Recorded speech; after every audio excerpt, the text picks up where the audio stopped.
ni bunteni ye mɔgɔ kin ni bunteni ye mɔgɔ kin walima nkɔsɔ ye mɔgɔ kin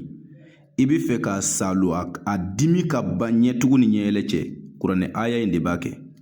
wa iza batɔshtum jabbarina i bɛ nin de kalan ka tigilamɔgɔ farikolo salo n'a ye n'a sɔrɔ a y'a kin sen na a y'a kin bolo la i b'a salo ka jigi mɛ kana salo ka yɛlɛ dɛ n'o kɔni kɛla bundeni kinda a dimi bɛɛ bi ban pewu a y'a jija a ka nin partage samiyɛ donnen fɛn ɲɛnamaw de bi yaala yaala n'a y'i ka mɔgɔ dɔ kin i jija i ka salo ni nin ye konate bɛ nin d'i ma ala kama i y'a faamuya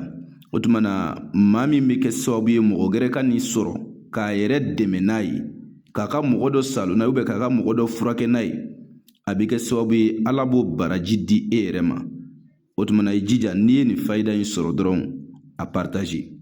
ala ka faamuko ɲuman d'an bɛɛ ma mɔgɔ min mana ta ka baara kɛ n'a ye ala ka barika don a la o kɔfɛ maa min bɛ fɛ ka nafolo yɛrɛ yɛrɛ sɔrɔ n y'a f'i ye ala ka kuranɛ i y'a faamu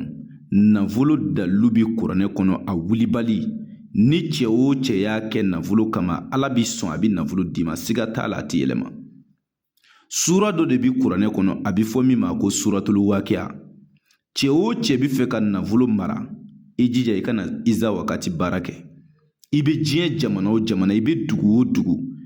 iza wakati baara n'i y'a kɛ ala bi sɔn sababu bi na i bɛ nafolo sɔrɔ ale saraka ye sɛ jɛma den 3 ye ani 30,000 mɛ n'a ka di ye i b'i ka wari tilancɛ 15,000 sara fɔlɔ ani ka sɛden 3 sɔngɔ an bɛ baara kɛ baara jaabi sɔrɔlen kɔ i b'i ka wari to sara i bɛ dugu o dugu i bɛ jamana o jamana bɛɛ bɛ se ka iza wakati baara kɛ i dan ye ka weleli kɛ an ka telefɔni nimero la o ye +223 72 24 02 98 n'i y'an wele nimero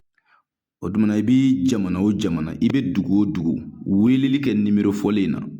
n bɛ segin a kan +223 72 24 02 98